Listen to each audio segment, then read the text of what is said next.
A graça e paz, queridos. Queridos, muitas pessoas ficam impressionadas e alguns ficam presos à ideia de que Jesus, ele fez milagres como Deus e não como homem. Na verdade, Jesus ele não fez milagres como Deus, mas ele fez milagre como homens. Ele nada podia fazer, ele não tinha habilidade para curar enfermos, ele não tinha poder para expulsar demônios. Ele disse, né, em João 5,19, o filho nada pode fazer de si mesmo. Jesus ele coloca a sua divindade de lado. Jesus fez milagres como homem em um relacionamento correto com Deus, porque estava estabelecendo um modelo para nós, algo para nós seguirmos. Se ele fizesse milagre como Deus, nós ficaríamos extremamente impressionados, mas nós não seríamos impulsionados a imitá-lo. Mas quando nós vemos Deus o comissionando para fazer, nós somos inspirados a fazer. Jesus ele se esvaziou tanto que ele era incapaz de fazer o que era exigido dele pelo Pai, sem a ajuda do Pai. Quando nos prendemos a fazer apenas as coisas que podemos fazer, não estamos envolvidos no chamado.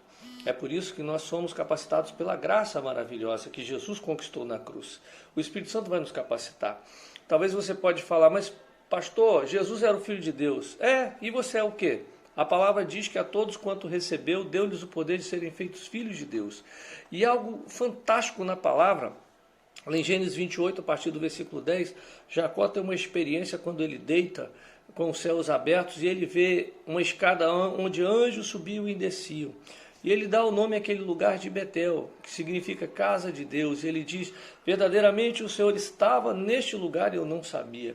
Queridos, às vezes Deus está fazendo milagre do nosso lado e nós não estamos vendo. Na nossa igreja, na nossa casa, nós não estamos vendo o que Deus está fazendo. É interessante que quando Jacó tem essa visão, os céus estavam abertos. Nosso papel é manter os céus abertos. Como nós mantemos os céus abertos? Nos livrando de todo o embaraço, de todo o pecado. Às vezes nós permitimos que palavrões, que pornografia, que licenciosidade, que murmuração tome conta e feche o nosso céu. Abra o céu, tira tudo isso que está impedindo o mover de Deus, porque quando os anjos estão descendo, eles estão descendo para atender um chamado de Deus na nossa vida, quando nós chamamos ao Senhor. Às vezes nós ficamos tímidos, tem anjo querendo trabalhar na sua vida, na sua casa, e você não está querendo. Às vezes nós pensamos que a casa de Deus era um prédio, ou um local, uma denominação, mas a casa de Deus são pessoas. A palavra de Deus diz em João 1,49, em verdade vos digo, que vereis o céu aberto e os anjos de Deus subindo e descendo sobre o Filho do Homem.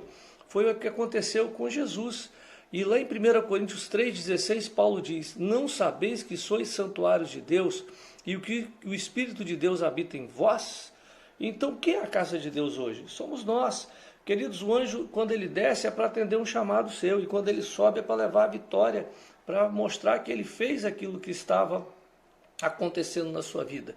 O sonho de Jacó não foi apenas com relação ao Messias, mas a respeito de você e eu. E cada crente nascido de novo ao longo da história se torna uma casa de Deus. Ser a casa de Deus significa que temos exatamente a mesma autoridade que Jesus tem à direita do Pai. Nós fomos designados e revestidos de poder para ser a sua casa, a sua personificação na terra. Como um cristão, neste exato momento, você tem liberdade e acesso absoluto ao céu. Querido, se você entender e for confiante na sua identidade como casa de Deus, as coisas vão mudar na sua vida. Mas algumas pessoas não têm usado essas escadas. Tem escada que tem muito tempo que não tem anjo subindo nem descendo, não há anjo subindo, não há anjo descendo, não há anjo descendo porque ninguém está entrando, as pessoas não estão entrando no sobrenatural. Esse é o nosso problema. Para ser casa de Deus, temos de nos agir e nos encher com a vida, a alegria, a cura, a paz que são normais nos céus. E ele viu uma porta, queridos, ele diz, quão temível é este lugar, é a casa de Deus, é a porta dos céus. A porta dos céus é a igreja, e a porta da igreja, ela não está enfraquecida, ou seja, a enfraquecida está à porta do inferno, porque ela foi estremecida e Jesus já quebrou tudo que tinha que quebrar lá.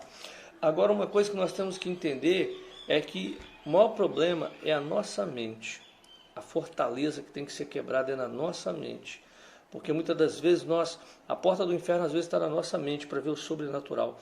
O diabo tem fechado a nossa mente para ver o sobrenatural, para ver os milagres, para agir como casa de Deus. Receba na sua vida essa semana essa palavra, uma palavra que foi pregada no domingo, uma palavra que está sendo usada nas células essa semana.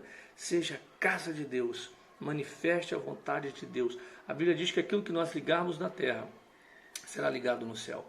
Então nós temos autoridade, nós temos poder. Que Deus te abençoe. Nada pode abalar a sua fé, nada pode abalar a nossa fé, porque nós somos casa de Deus. Que Deus te abençoe em nome de Jesus.